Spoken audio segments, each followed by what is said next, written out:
Doctor Thomas सी fried एक प्रतिष्ठित जीव विज्ञान, आनुवंशिकी और बायोकेमिस्ट्री के प्रोफेसर हैं, जिन्होंने पिछले कई दशकों से कैंसर के कारणों और उपचार के नए दृष्टिकोणों पर शोध किया है।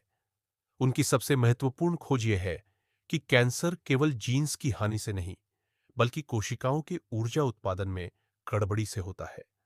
उन्होंने कैंसर को एक मेटाबॉलिक डिसऑर्डर या चयापचय विकार के रूप में देखा है।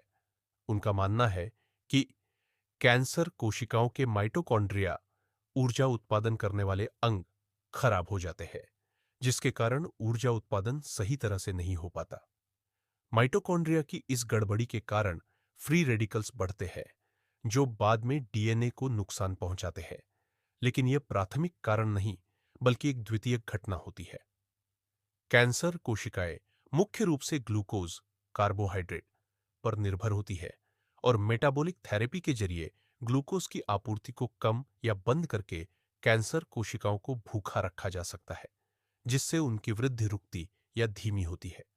इसके लिए केटोजेनिक डाइट, कम कार्बोहाइड्रेट, उच्च वसा युक्त आहार, उपवास और कैलोरी प्रतिबंध जैसी रणनीतियां अपनाई जाती है, जो स्वस्थ कोशिकाओं को ऊर्जा प्रदान करती है, लेकिन कैंसर कोशिकाओं को प्रभावित करती है।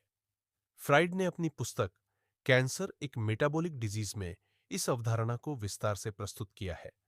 उनका ये शोध कैंसर उपचार के पारंपरिक दृष्टिकोण से अलग है, जहां ज्यादातर कैंसर को आनुवंशिक म्यूटेशंस, मतलब जेनेटिक दोष से जोड़ा जाता है। उनके अनुसंधान के अनुसार मेटाबॉलिक थेरेपी चिकित्सकीय रूप से कैंसर के इलाज में नई संभावनाएं लेकर आती है, जिसके तहत ट्यूमर ग्रोथ को धीमा या रिवर्स किया जा सकता है। दवाओं की न्यूनतम खुराक के साथ साइड इफेक्ट्स कम होते हैं, स्वस्थ कोशिकाओं को नुकसान नहीं होता। डॉक्टर थॉमस फ्राइड के इस शोध ने कैंसर के इलाज में एक नई दिशा दी है, और यह अब कई अनुसंधान संस्थानों में परीक्षण और अध्ययन के तहत है।